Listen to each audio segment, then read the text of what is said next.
caseeye maxaa u dhaha luqadda ingiliishiga caseeye maxaa u dhaha luqadda ingiliishiga qofka u caseeye kabaha dadka caseeye baalishle maxaa u dhaha luqadda ingiliishiga qataraan ahay jaamacadan ka soo baxay shahaada haysta caseeyaa lagaa rabaa mataqaanid caseeye mataqaanid shahaadana ma haystaa iska tuur shahaadadaas caseeye ama baalishle qofka kabaha dadku u baalasho luqadda ingiliishiga waxaa la dhahaa shoe shiner shoe shiner ayaa loo yaqaanaa caseeyaha ama baalashlaha waa shoe shiner shoe shiner waa iga haysaamleynaa kabatole maxaa u dhaha luqadda ingiliishiga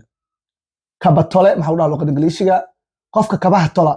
wax ma caseeyo laakiin kabaha ayuu tolaa wuu wareejiyaa kabaha sportska kuwa saandalaha ayuu tolaa wuu wareejiyaa ama kabtii soo goodo ayuu tolaa kabatole mataqaanid kabatole ingiliish maa baratay khataraa ahay kabatole waxaa loo yaqaanaa cobbler kabatole luqadda ingiliishiga waxaa loo yaqaanaa cobbler waa qofka kabaha tola cobbler ayaa loo yaqaanaa tumaale maxaa u dhaha luqadda ingiliishiga tumaale qofka biraha tuma sida tooreyda uu soo sameeyaa yaambada faash misaar uu soo sameeyaa tumaale tumaash qof ka shaqeeya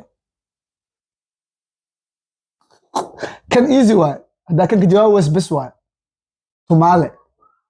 okay tumaale waxaa u dhaha luqadda ingiliishiga black smith anaga waa isku caynaa adduunkan waa farsamo black smith waxaa laga wadaa tumaale qofka tumaash ka shaqeeya biraha tumo qoryo gure maxaa u dhaha luqadda ingiliishiga qoryo gure qofka qoryaha soo gura geedaha jajara maxaa la dhaha luqadda ingiliishiga qofka geedaha jara qoryaha soo gura hanam shaqo waay inaad bartid muhiim waay mataqaanid qoryo gure luqadda ingiliishiga waxaa loo yaqaanaa qofka geedaha gura wood cutter ayaa loo yaqaanaa ama wood cutter dheh bilishka daartid wood cutter waxaa waa qoryo gure waxaan kaa rabaa marka inaad comment kusoo qortid maxaa laga wadaa luqadda ingiliishiga xamaali